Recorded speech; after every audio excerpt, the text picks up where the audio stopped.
Now, if you've been with us so far throughout this, we've been looking at several different aspects of DSC, getting it up and getting it going. And the last one was pretty chewy with all of the infrastructure stuff of your pull servers. But we're going to step away from that now. And as you get comfortable with setting up your pull environment and that kind of thing, your mind is going to want to start to shift to, what can I do with this now? Hey, so, and before we get too far, I just want to switch to my machine and remind people, for those of you coming in, so all the scripts and all the slides are available to you. And here's what you do. You just say, find module MVA, and you'll see these two modules, and then you pipe it to install module. That will then bring those down. And then what you're able to do is then you can say, show MVA, examples or slides. So show the examples, and we're on day 1. Whoa! What does that? I hit the wrong character. Oh, you know what it was? It was this little puppet was sliding down. Oh, did it? Oh. He was messing things up. Okay, so show MVA, DSC examples, day 1 module. What module are we on, Jason? Number 5. Number 5, and it will then bring up all the examples for you. So again, that is so wickedly cool. I should be using that now. I wouldn't screw up so much. So go download that, and you can join along with us. Now, a couple of other quick notes, though, because some people have been mentioning this. You're watching Jeffrey and I do this install module kind of thing. We're using WMF5, the February preview, and so we started out this morning by having you go out and grab the WMF5 preview as well. If you're not using that, you can go out to the PowerShell gallery and grab it from there right on the website. So we want to use the new stuff in here, so just keep in mind we're using WMF Preview 5, and that's why we may have some things that you don't, but you can have it too. So let's get started.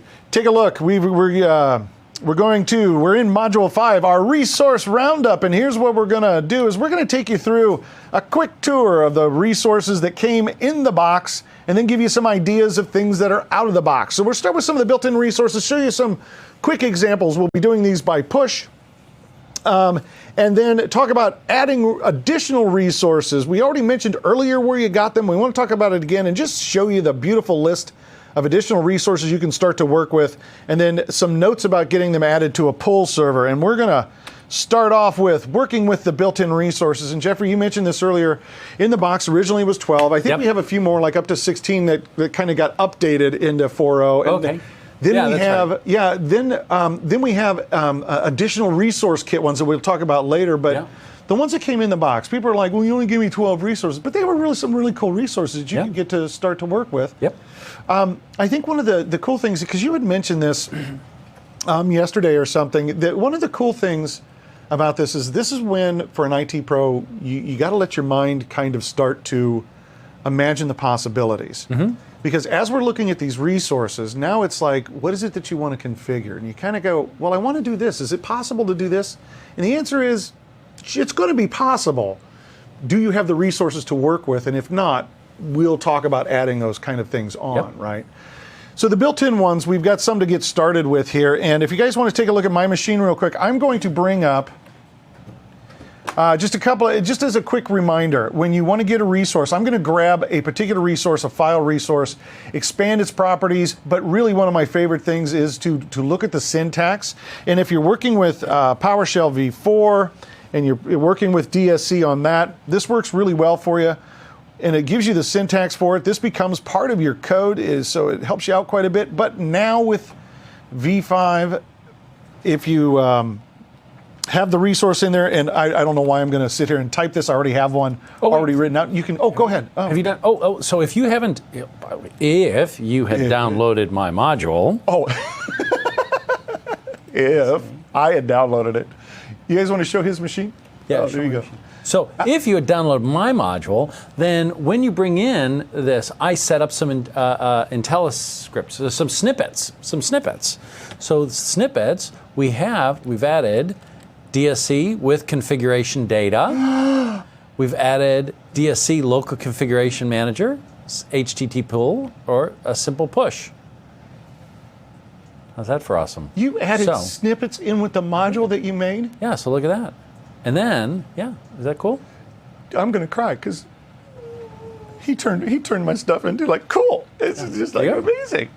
And the snippets are really cool. That is really cool. Yeah. So I can never remember the syntax for a local or for a configuration data. Are we going to talk about configuration data today or tomorrow? The configuration data is okay, let me show you. I think. Tomorrow. Let me give you a quick thing. So basically, this is how you get some of the sophisticated stuff. We're going to talk tomorrow about sophisticated stuff, but one of the key things is you want to be able to do this configuration and separate the information for your development, your test, and your production environments. And so what you'll see is you'll set up a configuration data here, and this dev config, that's your configuration for dev, and then you pass that in to your configuration here, and here's a way that then refines it. You know what? And I'm really looking forward to this because when we talk about credentials is when we were going to set up configuration data for it. And this will be a great enhancement to that, talking about the dev and all of that. Exactly. But here's the thing. I can never remember the syntax for configuration data. You know, just a flaw. I just haven't done enough of them. So IntelliSense. IntelliSense is your friend. See, it's so cool. I just love it. All right, so let's take a look. Let's bring up a couple of things. First of all, I want to show you what I've given to you in the examples of being that I need to reset my LCM that we were using earlier. I'm going to reset the LCM for node S1. I'm going to set it to push. That's all I'm going to do. It was currently in a pull for HTTPS, so I'm just going to fire that out really quick and have him set. This configuration is probably starting to get pretty comfortable as far as the structure goes. That's for our LCM. And let's call up the file resource. And I've got an example here. And the file resource, this allows us, Jeffrey, to make sure we can copy files and folders. We can ensure that a folder exists. I kind of look at this as a way of, I want to get an installation package from here over to here. I need to make sure the files exist over there. They might be zipped and we'll deal with that, but I need to get it over there because once I get everything over there, I can do stuff to it. I can start a process or do whatever I want to do. So the file resource is a nice way to just kind of move files, zip files and stuff. Exactly. So let's go ahead and move a zip file. What I've done is I've set up here for us a couple of things so that we could actually move a zip. Take a look at this. Now again, just to remind you, IntelliSense is your friend. I'm going to click on the word file, hit Control Space, and it'll pop up and show me the things that I can do with this. Now there's several attributes in here that we're not actually taking a look at, but there are some cool things that we can do. Ensure present, type, I want it to be a directory. I'm going to force this in recursive so it'll create the directory structure. I'm going to copy something from a remote machine. This is a share path on that machine. And here's the destination on S1. Now, this is nice, but this is going to put that file out there. But there were some other settings in this file resource, and I'm just going to call up the IntelliSense, that could help us. Now, this puts that zip file out there, but it doesn't actually, let's say I change the zip file at the source. Yeah. All it's going to do is say, yeah, I still got the zip file. It doesn't know that it's actually been changed. Yep. So there's a couple of settings, it just went away, but there's a couple of settings in here that help us with that. And I'm trying to see if I can keep it up. Like checksum and can help us know if the contents of the file gets changed.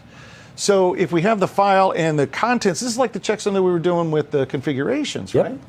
Can see if it's been changed. So if the source changes, then it knows I got to re-download this. So in my example, it's pretty simple, but you can actually get it to where if the source changes, it knows to change it on the destination. Correct. Okay, well, let's see if we can run this. So on S1, I've got this config, and I'm going to put it out. And I've done the start DSE configuration already in here. I'm going to have it wait verbose.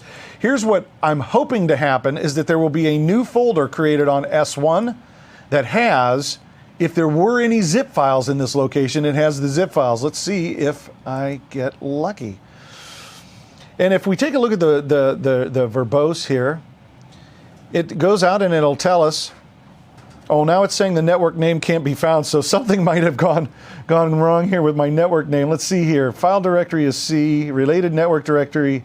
Oh, no, it may have gotten it. Oh, it did. It got it. It's saying that your directory wasn't found. Wasn't found. Right. I started to freak out because I'm in a freak out mode of something going wrong. So it actually created it. Let's go verify that it did make it. So let's just do this. Let's do Explorer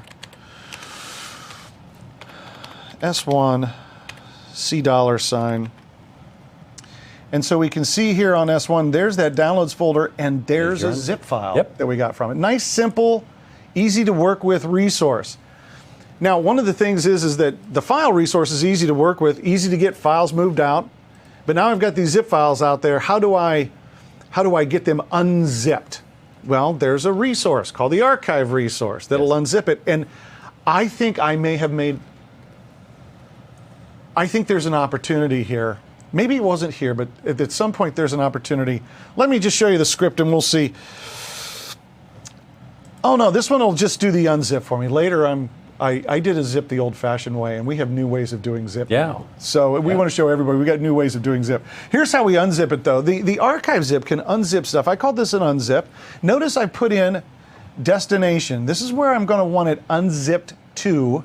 I've given it the path to look for where the zip file will be. It's checksum and to validate it and to force that it's going to unzip it. So think of it this way. I've taken a bunch of files in a zip. I've gotten them moved out to whatever my targets are, and now my targets are going to unzip them in the location that I want. That's actually pretty powerful starting point for a lot of different scenarios right there. So let's see if it works. Kick it out, and what we'll do is we'll jump out there real quick once again. It says, oh yeah. So let's go out there real good. And I've got unzip. And it unzipped the files. Ta-da! Hey, I got an applause for production. I mean, come on. Awesome. So would it make sense to show them it depends here? Because obviously that's not going to work if you don't have the zip file there. Or are you holding off? I was holding off on the depends, but he's bringing up no, not those depends. Stop it. No. He's actually bringing up a very point, something called depends on that we're going to talk about today that is actually very important, and we mentioned it earlier, controlling the sequence. If I had tried to unzip this file before it existed, that'd been bad. We can control that, so we'll get to that. A couple of other resources that we have out here is the environment variable resource. Now, I have to be honest with you, it took me a moment working with this environment variable. Now, you guys all know environment variables. We got path. Yeah. You know, if you've been PowerShell, the module path, oh man, did I make a mistake and screw that one up once. We've got these environments, variable settings, and you know from time to time you want to either change an existing one or create one. Mm-hmm. Well, we've got a built-in resource that will let you do it, but and maybe you can help me with this. I got fooled by this at first because I wasn't paying attention. So let me just show you. I've got the environment resource, and it's pretty straightforward. If you click on the resource is called environment. Once again, you can call up the syntax for it. It's pretty straightforward. You can create it. Name, I'm going to create something called my new var. Now, if you just want to create the variable so that it gets stored later, that's fine. You don't have to give it a value, but in this case, I'm going to give it a value to store. We can call it whatever we want, and ensure that it's present. This isn't a difficult resource to work with, right? Looks good, yeah. Okay, then you have to explain why I had such a hard time with this, because here's what I did. I created the environment variable. So I'm going to do this, $env. It's not showing up. Well, you're on the wrong machine. Oh, no. Oh, sorry. No, I actually, look, I put this one on DC because I wanted to be on the right machine when I did this. It's not showing up, and I couldn't figure it out. But then I went, wait a minute. Start the process, right? Huh? Got to start the process. I think I have to. Here's what I figured out is that it means I've got to get out of this and open up another one. But here's what I figured out I could do. I could start process. I could call up the MS info, the old. Yeah. And I could do this. And it shows that they're there. Oops, wait a minute. Software, is that where it is? Environment variables. Yeah. And it's right there. Oh, yep. And there it is. One of the things, and I don't know. What was the problem? So, I mean, when you set an environmental variable, it doesn't change the processes that exist. Processes only pick up their environmental variables when they start. So is that the problem? No, the problem was I expected to see it here. Right? Okay. And I don't actually see it here. Oh.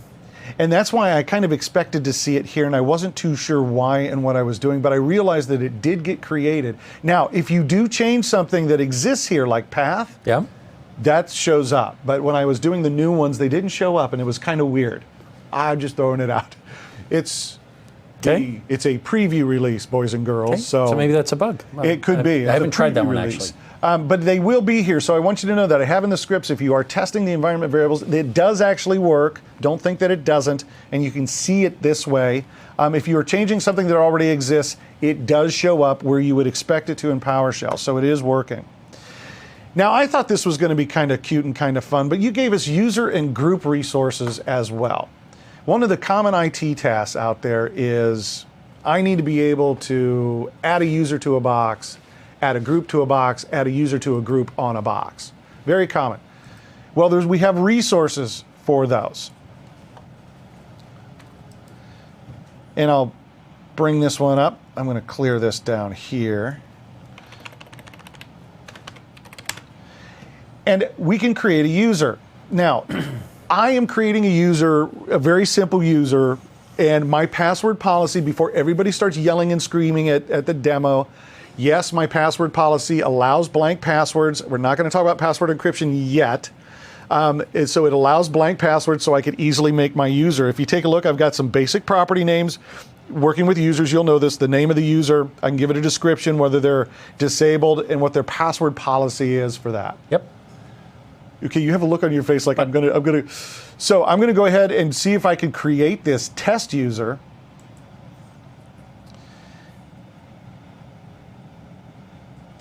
And it tells me that that was completed successfully. So I've got a user that's created. Now let's create a group and put them in a group. So we've got the group resource that we can use. Present, we're going to create a group.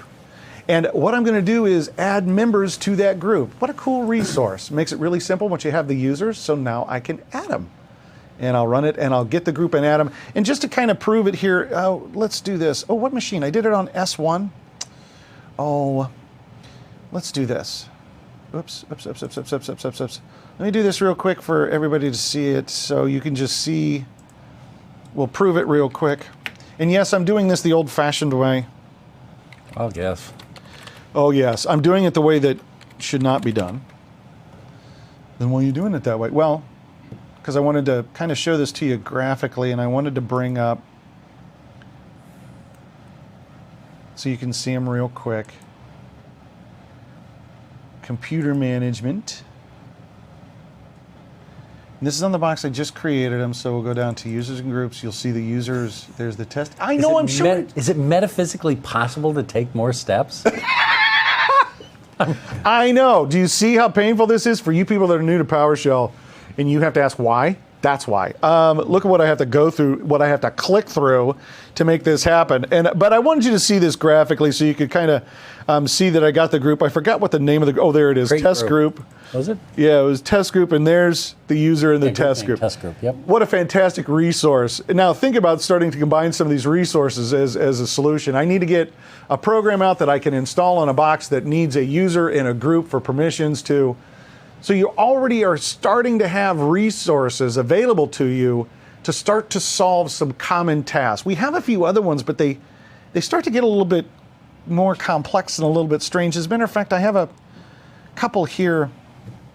Let's see here what the next one on the list. Oh, we can log things, and this we had shown earlier, but I just want to show you. I have it again. This is I'm going to use Xdiagnostics, and this has a command in it. This is brand new, from what I can tell. And somebody that's one of the MVPs or one of the PowerShell team members that are in the chat can correct me on this. I did not see this commandlet till the February release. You used to have to do this with WinEvent something in an old Windows native command. Now we have a PowerShell command that'll turn on the analytic and debug logs so that you can have these logs set up. Now I'm going to just do this real quick to make sure that they're all turned on. After we did them in the last module, I just want to make sure I got diagnostics out there. I'll import the module. And the reason I'm turning these on is because we have a resource that'll let you write things to the log, and these logs in particular. So you want to log some information as you're doing something. And let me call this up. I've got this script. And this is the log resource. And again, it's pretty simple. What do you want to put in there? And so, pretty simple. Yeah, as simple as it gets.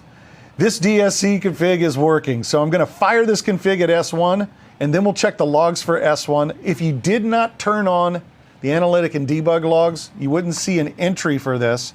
And so let me show you. I'm going to use get when event. Log name is going to be Microsoft Windows DSC Analytic. And I'm going to ask for the oldest one's computer name S1.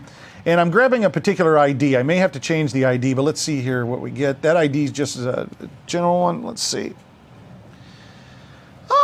And there's the log that I just said. This DSC config works. Ooh-ha.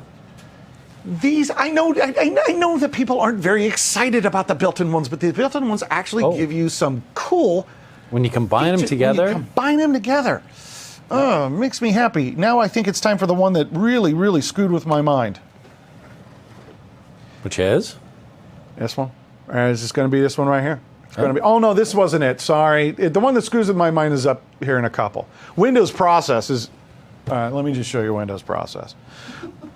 This won't screw with your mind. You're going to be just fine. I say, how could that be? Well, you know me. Few neurons. Precious and few are the neurons. Precious and few are the neurons. So take a look. This resource, Windows Process, you can probably guess by the name. This is going to allow you to launch processes on those remote machines. Aha. Something else to our puzzle of putting together a solution. So in this case, I'm just going to launch Notepad with no arguments and MS Paint and then show you that they worked. I know that it's not that thrilling, but add this to the puzzle of what you can do to start creating solutions with. Let's go ahead and run it, and we'll see if those processes got created. I'm going to go over here, and we're going to run git process against computer S1. Yes, I could have narrowed this down a little bit, but I want to look at the whole process list just to show you that Notepad and MS Paint. Well, there's MS Paint and there's Notepad. There they are. There they're running. I know Notepad's not that impressive, but think. Taking a file, getting it deployed, starting things. This is logging. I know. Now, some of you are going to work with services from time to time, so of course. By the way, you can say ensure equals absent. You know what? That's even more interesting. That's even more interesting. Think about that. Ensure equals absent. So if somebody tries to start Paint or Steam. You know what Steam is? No, it's Steam. Oh my! You don't have kids. My boy, what do you do? My boy is like fixated with Steam. He's at the computer playing games all the time. Love to just have a policy. Oh, see now. Actually, I like the way he thinks. Now we could set process absent. Okay, that is something I'm going to play with now. Yeah.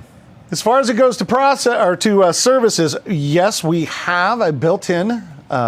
For service, and I'm just going to show you that the audio service, I believe, is currently stopped. You can probably guess what I'm going to do. This was the demo we did at the very beginning of the show, which was setting a service to a different state. I'm going to change it to running, and I'm going to change its startup type to automatic, so I always get my audio wherever I go on my Windows server. How wrong is that? But you get the idea. I'm going to hit send out that config to S1. And again, the audio service already exists. The properties in audio service is now started. And we'll check it real quick. And yes, it's now running. So we got services, we got processes, and ladies and gentlemen, one of the ones that you've all been waiting for, the registry. Yes. My Lord, have I heard so much about people saying, I want to change something in the registry. And I've just said, tough. No, you can. You can change stuff in the registry, and DSC is a great way to do it. Take a look. I've got a registry here. I'm doing a simple registry entry for this. The resource is called registry. I'm going to create a registry key, and I want you to notice the power of this is, I'm going to create something called DSC test right off of HKey local machine software. value name, data type. So I'm going to put a value in for it. So can we make registry changes in bulk to lots of machines? Oh, you better believe it, because it just went and did it. And I think I even have, I'm going to invoke so that we can prove that it is there on S1. And if you take a look down here, yep, it came up with that key that got created. DSE true, DSE test good. So everything is good. We've created registry entries and modify registry entries. Okay, so putting those resources together, see, I can send files out, I can unzip files, I can start processes, I can make registry changes, I can log events. There's a lot of IT Pro solutions right there in those resources. I know I said that, but there's a lot of solutions right there. Let your mind roll over these. And while I'm showing you right now these individually, Jeffrey already mentioned we can make a config with multiple ones of these in it. We'll even be able to control when certain things happen because we'll want to. This is the one that has blown my brain. Which one? Where? Script. Oh yeah, script. There you go. This is now on our resource roundup, guys. This is the last one of these resources, the built-in ones that we're going to take a look at. The script resource, when I first saw it, blew my mind because it has weird settings. But the weird settings are get, set, and test. Yep. And I'm going to show this to you guys. Get, set, and test. The concepts that we're going to talk about with this resource are going to pay off huge tomorrow when we're doing custom resources where we have get, set, and test, and we do things in classes with get, set, and test. So this concept is very important, and that's probably what my original stumbling block was. Let me... well, yeah, one of these things is not like the other. One of these things is not like the other. One of these things is not like the other. Yeah. So this is the escape hatch. This is the technique that you use when I don't have the resource I need and I just need to get something done very quickly. The script is your escape hatch. The script is escape hatch, and it has some interesting. I wanted to bring this up, and I'm not sure why I had it listed here. And we're going to. Let me take a look. Now I don't remember why I brought the MOF up for this resource. Oh, no, I don't remember why I brought the MOFs are for cool people? MOFs are for cool people. Is that the reason? The MOF, though, but yes, MOFs are for cool people. Well, let's go look at the script and we'll talk about this concept. Again, we're going to just change the status of a service, but let's take a look here at what Jeffrey's talking about. So the script resource, if you don't have a resource that does what you want it to do, one of the ways that you can solve this, and I'm going to show you the IntelliSense for this, is you can use this resource to have it go do what you want it to do. Yeah. So let's say I wanted to stop a service, start a service. I know we already have a resource for that, but just say that I'm doing something I don't have. Mm-hmm. This, when we start to look at its script, is confusing because just as we were singing the song about, we've got get script, set script, test script. This script has like 3 different sections in it. Yes. I'm not so sure what I'm going to do with all these 3 sections. Test, set. Wait a minute, when I'm sending out a DSE config, isn't the LCM starting with a test? Yep. And that test is to determine... You're in the desired state. And then set. So it's a Boolean. So test is Boolean. Not. True, false, or yeah, you either are in state or not. So this could be like, I want to see if the service is stopped. Yep. Or what is the service state? And if stopped, you're in your state, or if not stopped, you're not. Okay. So if test fails, then I move to set. Set. Make it so. If test is true, I don't do anything, right? Correct. So anytime we write stuff for test, we want it to run really fast, right? We want to make sure that that's running really fast. So if test is true, I don't do anything. If test is false and it fails, then I go and I do the set portion, which should make the change. What's get for? Get is for getting. Getting the current state, right? Exactly. Okay, so this resource, I have to create 3 sections. I got a test we for haven't it. shown get configuration resource. Get configuration. Get DSE. Get DSE configuration. Yeah. So when we've done setting, so we say start DSC configuration. That's doing test and set. Okay, yeah. But there's another command that says get me the DSC configuration. It goes to a machine and says gets me all the state of everything and returns it to you. Yeah, it returns the state, and it's not based upon whether it meets your configure or not. It's just what it's currently doing. Exactly. So when we take a look at this script, what we're doing is the concept of we test first. If that fails, then we're going to set it, and we can always ask to check for the current state through a get. These are the components that we're going to be spending a lot of time with tomorrow, but you can start working with now in this particular resource. So take a look here. First of all, we've got get script, and let's go first to the first thing that we're going to do is the test. And in this case, I've got a variable. I'm going to check the bit status, and I'm going to see if the status is equal to running. This is going to return a Boolean, true or false. So if it's running, great. If it's not running, bad. And if you notice, what I'm going to do is in the set. This is where when a false is returned, we're going to do the set portion of the script. Notice I'm going to start the service. So I'm correcting that situation. So the next time that runs set, it should say running. Shouldn't need to go to the back to the set again. Test didn't work. And if I want to check on what the current state of everything is, I'm basically taking the output from those so I can take a look at the bit status.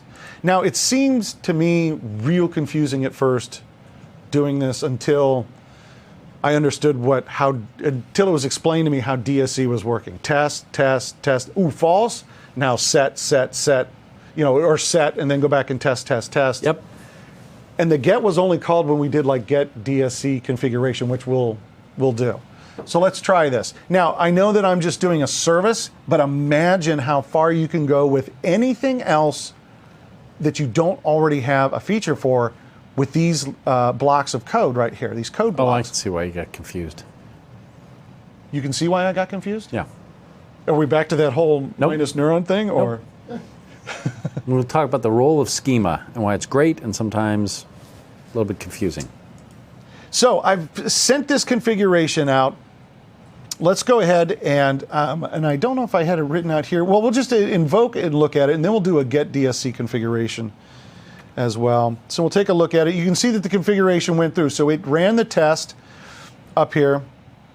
He ran the test. So as you can see, he's right here in the script resource, running the test script. He had determined that it was not correct. So here's the performing the operation for the set, and then we're done. Now I want to check. Can I show you a trick? Sure. Go ahead and stop that process because we're going to. Yeah, go ahead and stop it. Stop the service? Yeah, stop the service. Okay. We're going to run it. We're going to change the script. No. Stop service bits. Bits, and you need a computer name. Whoops, that would help. Yep. Okay, now go back to the script and take your. Whoops, now I lost the script. Where am I? I don't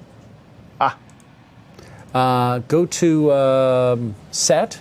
Yeah, start service. Say dash verbose. This is a good plan.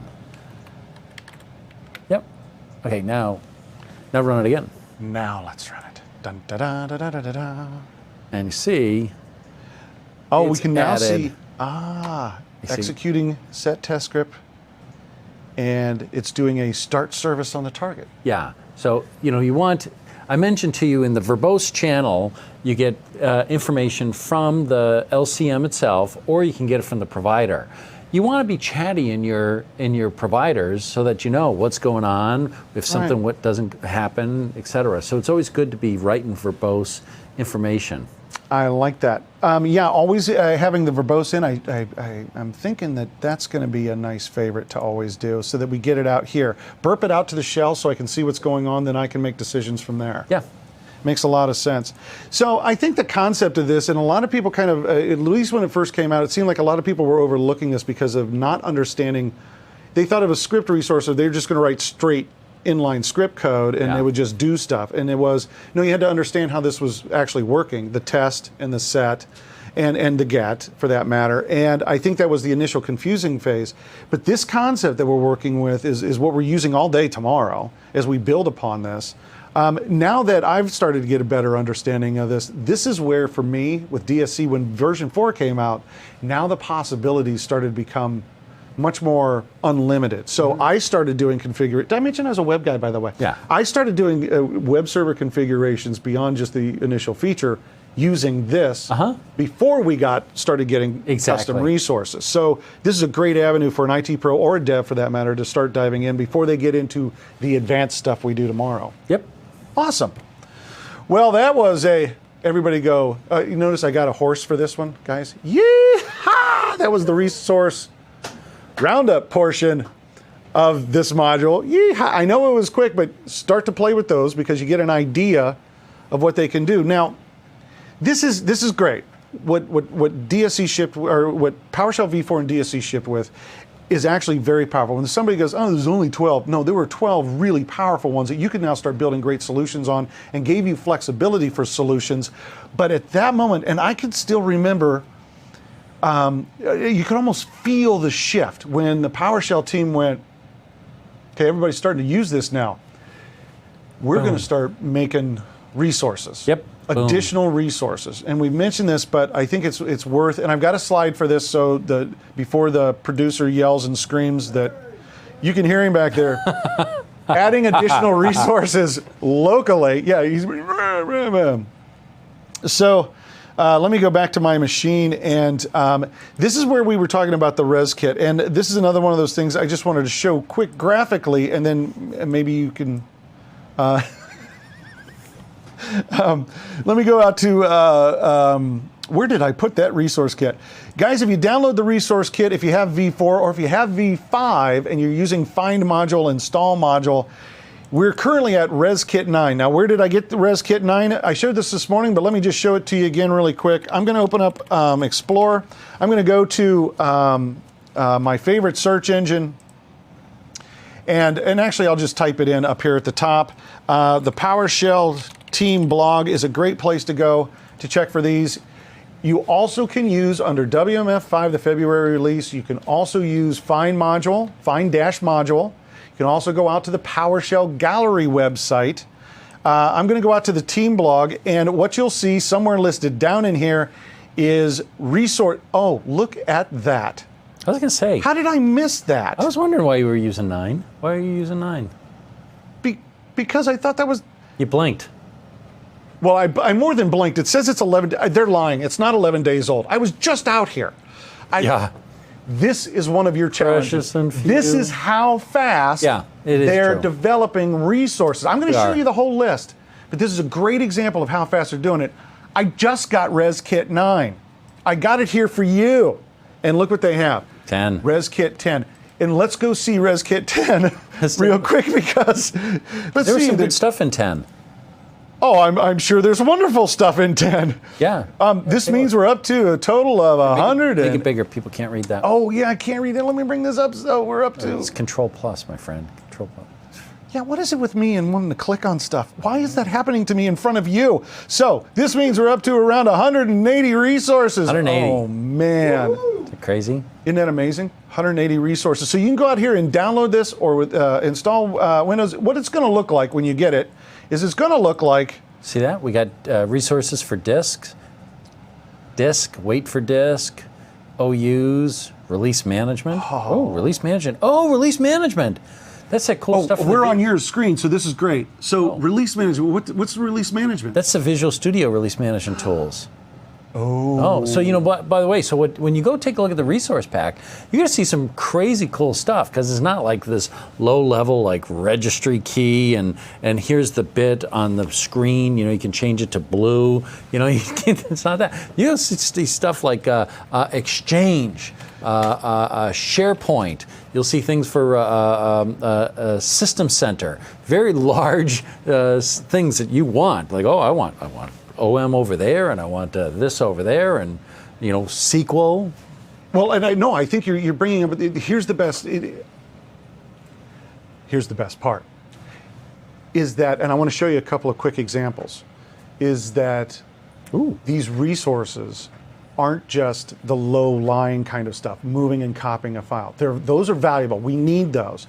But now things like, and I have to tell you, one of the greatest things I've seen is mind-blowing, is I want to configure an entire highly available on-premises Exchange environment and be able to snap my fingers and have it completely configured in desired state. That's in here. You know what else is in here? But boom, boom, we got a boom. We blew your mind. You blew my mind. We blew your mind.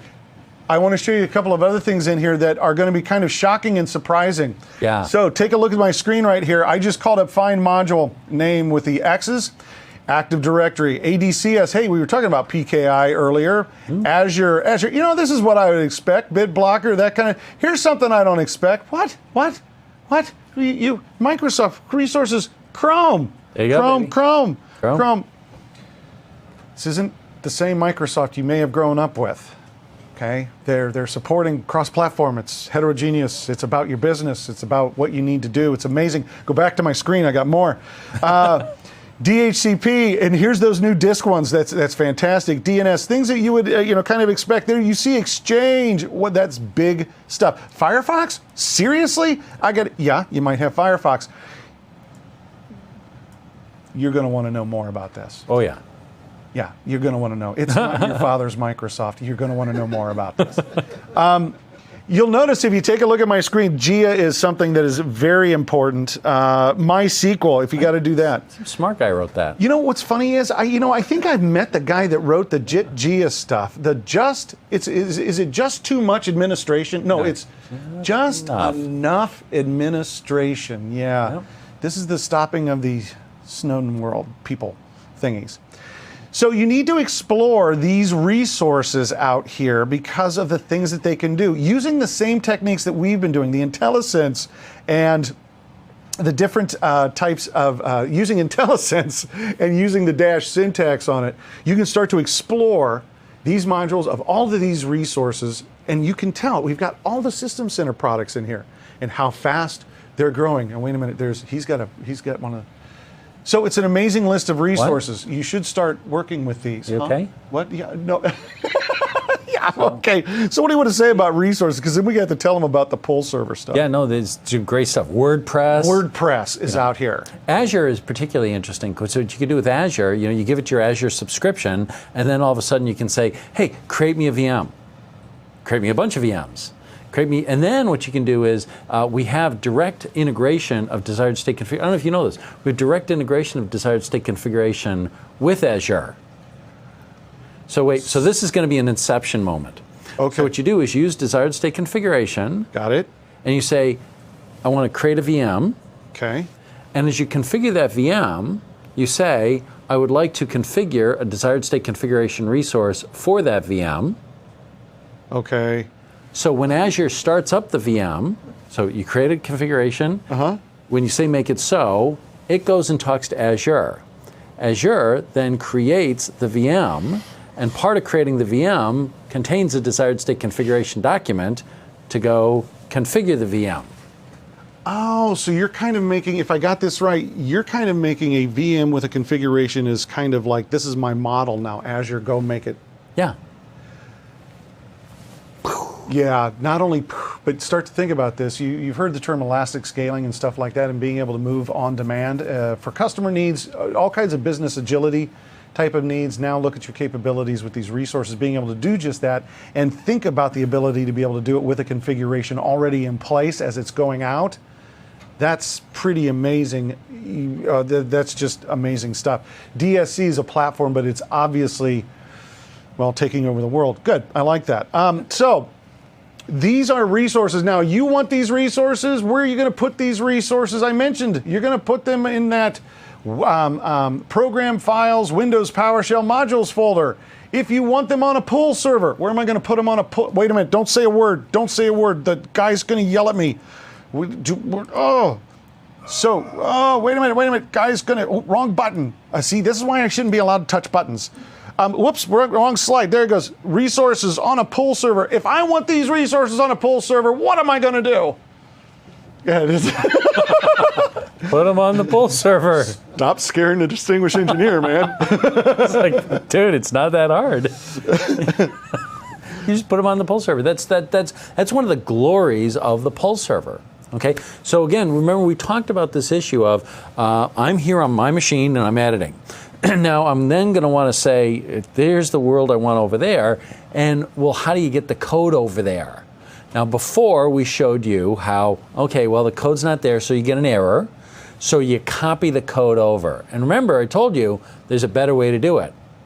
The better way to do it?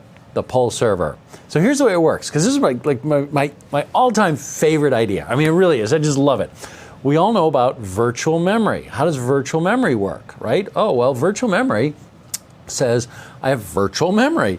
And when I go and I access a page, it's either there or it's not there. And when it's not there, it will go get it from the disk, okay, and allocate it and then manages it. So it makes you look like you've got much more memory than you actually have. Because when you go get it, it then brings it in for you. It page faults it in.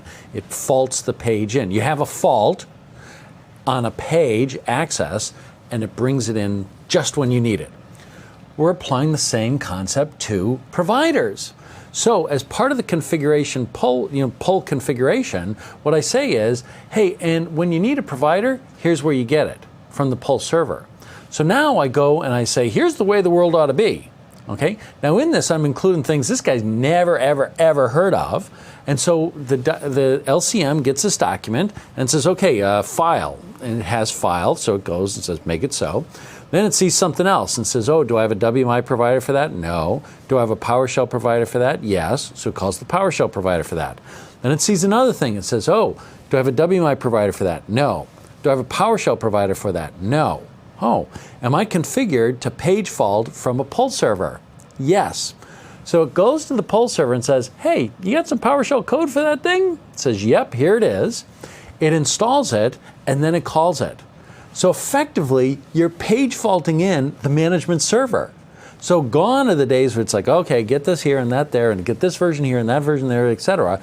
You use it, and by using it, it page faults in the management agent. It's just gorgeous. So the beautiful answer to this is, where do we put all these resources? We put them on the pull server. When your targets need them, they'll ask for them, and they'll just get pulled right on over. Yeah. And the wonderful part of this is, I think when DSC first came out, the big deal was, well, I'm going to be deploying all these resources every time I get a new resource. And the answer is, no, you won't be. This will happen for you. You just put them on the pull server in that modules folder, and life is all good. Now, we're going to show you another way with custom resources in the advanced MVA that we're doing on DSC. That's a little bit different, but these, nice and simple, your machines will be able to pick them up. So how much better can you possibly ask? You know what, the memory analogy, I hadn't thought about that, but was that the inspiration, or? Yeah, and this is the way we used to do it at Tivoli. Tivoli was a very large scale-out system, and that's exactly how we did it there. Oh, awesome. See, another one of those things. Hey, folks, we've come up to the end of another month. I hope you've enjoyed the Resource Roundup and seeing that there's a whole bunch of power right in the box, but now you can also see how fast and furious and grand a lot of those resources are. Download those resources, start to work with those resources. If you have a pull environment, put them on your pull server. You can use those resources. The world's really starting to become very easy for you to take charge of. Now, when we come back, I don't know. I forgot what we're doing when we come back, but I know that Linux at some point today. So. Oh yeah, that's crazy cool. Yo, boy. Because remember, it's standards based. Why are we standards based? Because we want to manage everything. So I'll see you back in a few minutes.